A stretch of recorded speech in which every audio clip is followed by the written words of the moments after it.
జయలలిత పెద్దగా పరిచయం అక్కర్లేని పేరు.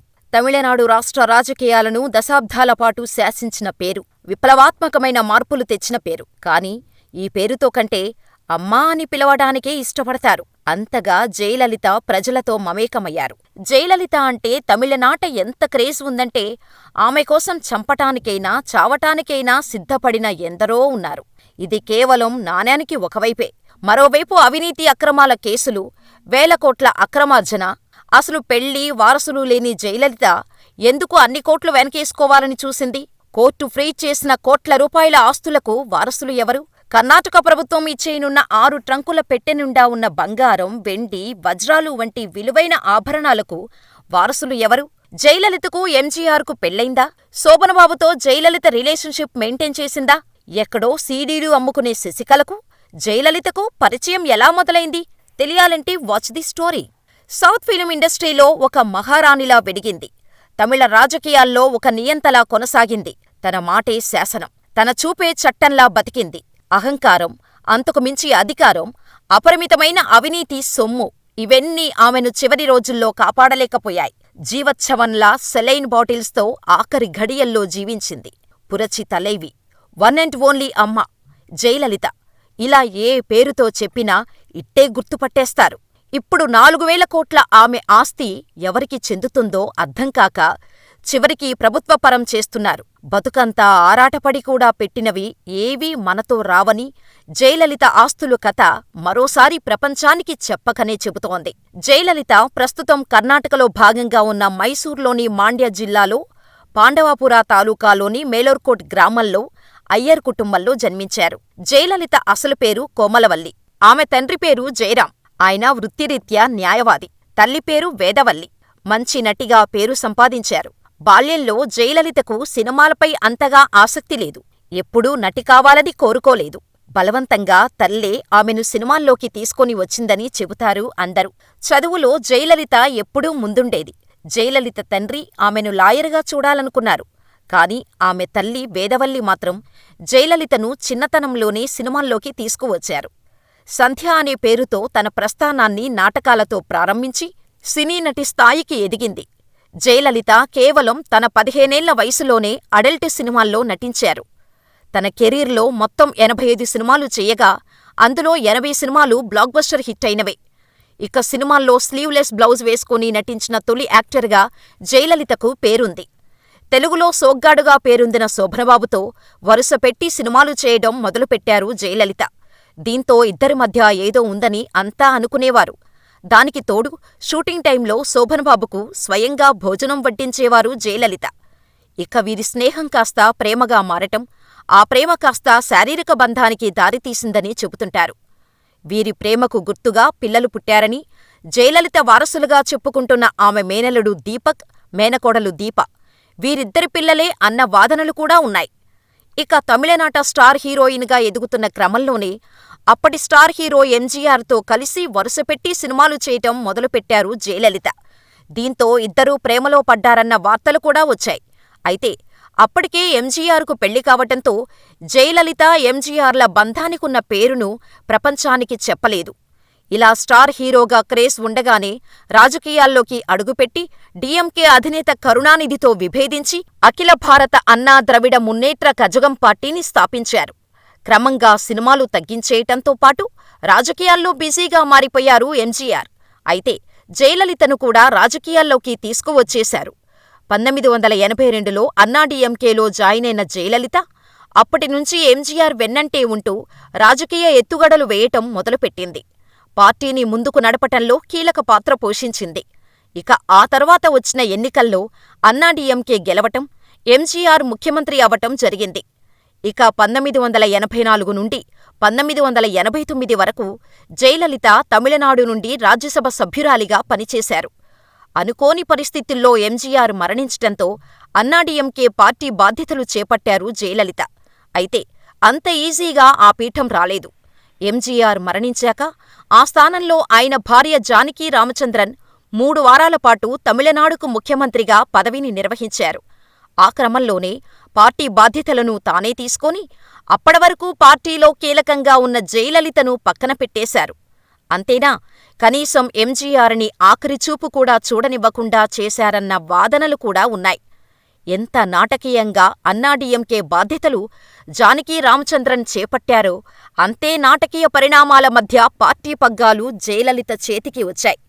అలా 43 ఏళ్లకే ఆమె ముఖ్యమంత్రి అయ్యారు. ఆమె తమిళనాడు సీఎం అయ్యారు. దీంతో అత్యంత పిన్న వయసులోనే తమిళనాడు సీఎంగా ఎన్నికైన వ్యక్తిగా ఆమె రికార్డు నెలకొల్పారు. ఈ క్రమంలోనే శశికళ దగ్గరైందని చెప్పాలి. వీరిద్దరి పరిచయం 1980ల నుంచి కొనసాగింది. కాకపోతే అది 1991లో అన్నాడీఎంకే అధికారంలోకి వచ్చిన తర్వాత వీరి స్నేహం గురించి బయటకు వచ్చింది. జయలలిత రాజకీయాల్లోకి వచ్చిన కొత్తలో అన్నాడీఎంకే ప్రచార వ్యవహారాలు చూసేవారు. పార్టీ వ్యవస్థాపకుడు ఎంజీ రామచంద్రన్ కార్యక్రమాలకు, ప్రచారానికి సంబంధించిన వీడియో క్యాసెట్లు శశికళ నడిపే వీడియో క్యాసెట్ల దుకాణం నుండి వెళ్లేవి. వాటిని తీసుకుని శశికళ జయను కలిసి ఇస్తుంటేవారు. అలా వారి పరిచయం ప్రారంభమైంది. ఆ తర్వాత నుండి ఆమె జయతోనే ఉండిపోయారు. జయతో పరిచయానికి ముందే శశికళకు వివాహమైంది. ఆమె భర్త తమిళనాడు ప్రభుత్వంలో పౌర సంబంధాల అధికారిగా పనిచేసేవారు. ఎమర్జెన్సీ సమయంలో ఉద్యోగం కోల్పోవటంతో కుటుంబ పోషణకు ఆయన శశికళను వీడియో క్యాసెట్ల దుకాణాన్ని పెట్టేలా ప్రోత్సహించారు. అనంతరం ఆయన తనకున్న పరిచయాలతో భార్య నడిపే వీడియో క్యాసెట్ల దుకాణం నుంచే అన్నాడీఎంకే ప్రచార కార్యకలాపాలకు అవసరమైన వీడియోలు వెళ్లేలా పావులు కదిపారు. శశికళలో ఏం నచ్చిందో ఏమో కాని జయ ఆమెను ప్రాణ సమానంగా అభిమానించటం ప్రారంభించారు. అది ఎంతవరకు వెళ్ళిందంటే శశికళ భర్తకు కూడా వారి బంధంపై అసంతృప్తి కలిగేలా వెళ్ళింది. కాని కాలక్రమేణా ఆయన కూడా వారి బంధానికి అంగీకారం తెలిపారు. తమిళ ప్రజలు పురచీ తలైవిగా పిలుచుకునే జయ 1991 నుంచి 96, 2001లో కొంతకాలం, 2002 నుంచి 2006, ఆ తర్వాత 2015 నుంచి 2016 డిసెంబర్ 5 వరకు మరణించేదాకా ముఖ్యమంత్రిగా పనిచేశారు. మొత్తంగా 6 సార్లు తమిళనాడుకు సీఎంగా పనిచేసిన జయలలితపై అక్రమార్జన కేసులు నమోదయ్యాయి. అందులో మొదటిది కలర్ టీవీ స్కామ్ కేసు. ఈ కేసేంటంటే 1991-96 వరకు జయలలిత గారు తమిళనాడు స్టేట్కి సీఎంగా ఉన్నారు. 1995లో రాష్ట్రంలోని పంచాయతీ కార్యాలయాలకు అందజేయటం కోసం ప్రభుత్వం 45,000కు పైగా కలర్ టీవీలను కొనుగోలు చేసింది. ఈ వ్యవహారంలో ఉన్నతాధికారులు లేవనెత్తిన అభ్యంతరాలను పక్కనపెట్టి ఓపెన్ టెండర్ విధానం లేకుండా పక్షపాత వైఖరితో ముఖ్యమంత్రి జయలలిత నిర్ణయం తీసుకున్నట్టు ఆరోపణలు వచ్చాయి. 75 కోట్ల విలువైన కొనుగోలులో 10 కోట్లకు పైగా చేతులు మారినట్టు ఛార్జ్షీటు దాఖలైంది. అయితే ఆ తర్వాత వచ్చిన ఎలక్షన్స్లో జయలలిత గారు ఓడిపోయారు. అలా డీఎంకే గవర్నమెంటు పవర్లోకి వచ్చారు. అప్పుడు సీఎంగా కరుణానిధి గారు ఉన్నారు. అప్పుడే ఈ కలర్ టీవీ పంపిణీలలో స్కామ్ జరిగిందని జయలలిత గారు ఆమె ఫ్రెండైన శశికళను జయలలిత గారి క్యాబినెట్లో మంత్రిగా చేసిన సెల్వ గణపతిని ఈ స్కాములో నిందితులుగా తేల్చారు. వీరితో మరో 7గురిని అరెస్ట్ చేసి డిసెంబర్ 7, 1996న అరెస్ట్ చేశారు. అలా మొదటిసారి జయలలిత గారు జైలుకు వెళ్లాల్సి వచ్చింది. అలా ఆమెను 30 రోజులపాటు రిమాండ్ ఖైదీగా జైల్లో పెట్టారు. తర్వాత బెయిలుపై జయలలిత గారు బయటకు వచ్చేశారు. అలా వాదోపవాదనలు జరిగిన తర్వాత మద్రాస్ హైకోర్టు 2009లో జయను ఈ కేసులో నిర్దోషిగా ప్రకటించింది. తమిళనాడు చిన్న పరిశ్రమల కార్పొరేషన్, షార్ట్గా చెప్పాలంటే టాన్సీ. ఈ టాన్సీ నుంచి జయ పబ్లికేషన్స్, శశి ఎంటర్ప్రైజెస్ అనే 2 సంస్థలు భూములు కొన్నాయి. ఈ సంస్థల్లో జయలలిత, ఆమె సన్నిహితురాలు శశికళ పార్ట్నర్స్గా ఉన్నారు. ఈ సంస్థలకు టాన్సీ చాలా తక్కువ ధరకు భూములను విక్రయించడంతో ప్రభుత్వ ఖజానాకు 3 కోట్ల రూపాయలు నష్టం వచ్చిందనే ఆరోపణ ఉంది. ఈ విషయంపై కేసు నమోదు కాగా చెన్నై ప్రత్యేక కోర్టులో విచారణ జరిగింది. జయ పబ్లికేషన్స్ కేసులో జయకు, శశికళకు 3 ఏళ్ల జైలు శిక్ష విధించింది. అంతేకాకుండా శశి ఎంటర్ప్రైజెస్ కేసులో కూడా వీరిద్దరికీ మరో 2 ఏళ్ల శిక్ష పడింది. అలా జయను దోషిగా నిర్ధారిస్తూ అక్టోబర్ 9, 2000న ప్రత్యేక కోర్టు తీర్పునిచ్చింది. దీంతో మరుసటి ఏడాది జరిగిన ఎన్నికల్లో పాల్గొనే అర్హత ఆమెకు లేకుండా పోయింది. అయినప్పటికీ అసెంబ్లీలో మెజారిటీ సాధించిన అన్నాడీఎంకే పార్టీ ఎమ్మెల్యేలు ఆమెను సీఎంగా ఎన్నుకున్నారు. జయ సీఎం పదవి చేపట్టారు. కానీ సుప్రీం జోక్యంతో సెప్టెంబర్ 21, 2001న సీఎం పదవి నుండి తప్పుకోవాల్సి వచ్చింది. 1996లో జయలలిత అధికారం కోల్పోయిన అనంతరం జయలలిత ఇంటిపై ఇంటెలిజెన్స్, అవినీతి నిరోధక అధికారులు దాడులు చేశారు. 6 రోజుల పాటు సోదాలు జరిగాయి.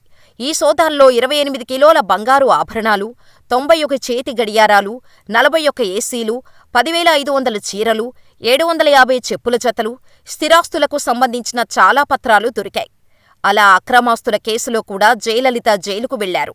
జయతో పాటు ఆమె సన్నిహితురాలు శశికళ, ఆమె కుమారుడు సుధాకరన్, ఇలా ఆమె చుట్టూ ఉన్న వాళ్ళంతా అప్పట్లోనే వందల కోట్ల రూపాయల అవినీతికి పాల్పడ్డారని కోర్టులో కూడా రుజువైంది. టాన్సీ భూముల కేసులో జయకు శిక్ష కూడా పడింది. అయితే మరణించే నాటికి ఆ కేసులు సుప్రీంకోర్టులో ఉండటంతో దీర్ఘకాల జైలు శిక్షను జయలలిత తప్పించుకోగలిగింది. మొత్తం మీద జయలలిత తమిళనాడులో అపరిమితమైన అధికారాన్ని, అవినీతి సొమ్మును పోగేయగలిగింది. ఆమె చుట్టూ ఉన్నవాళ్లు జయ ఒంటరి జీవితాన్ని ఆసరా చేసుకుని దొరికినంతా దోచుకున్నారు. చివరికి మిగిలిన ఆస్తులు ఇప్పుడు 4,000 కోట్ల పైచిలుకని ఒక అంచనాకొచ్చింది కోర్టు. హైదరాబాదులో కూడా జయకు ఆస్తులు ఉండేవి. అవి కొన్ని కబ్జాకు కూడా గురయ్యాయి. వీటన్నిటినీ ఏం చెయ్యాలో అర్థంకాక చివరికి ప్రభుత్వానికి అప్పగించింది కర్ణాటక కోర్టు. ముఖ్యమంత్రిగా ఉన్న రోజుల్లో ఒక ట్రస్టును పెట్టి తన ఆస్తులు సేవా కార్యక్రమాలకైనా వినియోగించి ఉంటే అవి ప్రజలకు ఉపయోగపడేది. సినీ నటిగా కంటే అందుకు 1000 రెట్లు రాజకీయ నాయకురాలుగా అపారంగా అడ్డగోలుగా సంపాదించి వెనకేసుకొని చివరికి వాటిని అనుభవించలేక పైకి వెళ్ళిపోయింది జయ. చివరి రోజుల్లో అపోలో ఆస్పత్రిలో సెలైన్ బాటిల్స్తో బతికింది. దాదాపు 74 రోజులపాటు అపోలో హాస్పిటల్లో చికిత్స పొందిన తర్వాత ప్రాణాలు విడిచారు. అలా డిసెంబర్ 5, 2016న జయలలిత మరణంతో తమిళనాడు శోక సంద్రంలో మునిగిపోయింది. జయలలిత తర్వాత పార్టీ పగ్గాలు శశికళ తీసుకున్నా అనుకున్నంత స్థాయిలో ఆమె సక్సెస్ కాలేకపోయింది. ఈలోపు కేసులన్నీ తిరిగి తెరవటంతో జైలుకు వెళ్లాల్సి వచ్చింది. దీంతో అన్నాడీఎంకే ప్రాబల్యం నెమ్మదిగా తగ్గటం మొదలుపెట్టింది. ఇదిలా ఉంటే తమిళనాడు మాజీ సీఎం జయలలిత ఆస్తులను తమిళనాడు ప్రభుత్వానికి అప్పగించాలని బెంగుళూరు కోర్టు నిర్ణయించింది. 1,562 ఎకరాల భూమికి సంబంధించిన భూపత్రాలతో పాటు 27 కిలోల బంగారం, వజ్రాభరణాలు, 10,000కు పైగా చీరలు, 700కు పైగా జతల చెప్పులు, గడియారాలు, ఇతర వస్తువులు బెంగుళూరు కోర్టు కస్టడీలో ఉన్నాయి. వీటి విలువ సుమారు 4,000 కోట్ల వరకు ఉంటుందని అంచనా. గతంలో అక్రమాస్తుల కేసుల విచారణను తమిళనాడు నుంచి బెంగుళూరుకు మార్చినప్పుడు ఈ పత్రాలన్నీ ఆ కోర్టుకు తరలించారు. అక్కడి కోర్టే విచారణ జరిపి ఆస్తుల మొత్తం తమిళనాడు ప్రభుత్వానికి అప్పగించాలని తీర్పు వచ్చింది. 2025 ఫిబ్రవరి 14, 15 తేదీల్లో వాటిని అప్పగించాలని ప్రత్యేక న్యాయస్థానం జడ్జ్ అధికారులను ఆదేశించారు. జయలలిత అనుచరులు, సహచరులు, పార్టీ నేతలు మింగేయగా మిగిలిన ఆస్తుల విలువే ప్రభుత్వం లెక్కల ప్రకారం 4,000 కోట్ల రూపాయలకు పైగా ఉంటుందని అంచనా. మార్కెట్ విలువలో అది ఇంకా చాలా ఉండొచ్చు. అయితే ఈ ఆస్తులు, వస్తువులు తమకే చెందాలంటూ తామే జయలలితకు నిజమైన వారసులమంటూ జె. దీపక్, జె. దీపా వేసిన పిటిషన్ను కర్ణాటక హైకోర్టు కొట్టేసింది. 10 ఏళ్ల కిందట ప్రభుత్వం లెక్కల ప్రకారం ఈ ఆస్తుల విలువ 913 కోట్లు కాగా ఇప్పుడు వాటి విలువ 4,000 కోట్లపైనే ఉండొచ్చని అంచనా. మొత్తం మార్కెట్లో వీటి విలువను లెక్కకడితే ఇంకెన్ని వేల కోట్లు ఉంటుందో లెక్కలేదు. ఫైనల్గా ఎంత సంపాదించినా మనస్ఫూర్తిగా ఆస్వాదించకుండానే చనిపోయారు జయలలిత. వాస్తవానికి తమిళనాడు ప్రజలకి ఎన్నో విప్లవాత్మకమైన పథకాలు, స్కీమ్స్ని అందుబాటులోకి తెచ్చి తమిళ ప్రజలకు అమ్మగా మారారు. ఇప్పటికీ ఆమెను ఓ దేవతగానే పూజిస్తారు. ఎంత మంచి పనులు చేసినా, ఎంత మంచి మనిషిగా ప్రజల మనసుల్లో ముద్ర వేసుకున్నా, న్యాయస్థానాలలోనూ చరిత్రలోనూ అత్యంత అవినీతిపరురాలైన సీఎంగా అపకీర్తి తెచ్చుకున్నారు జయలలిత.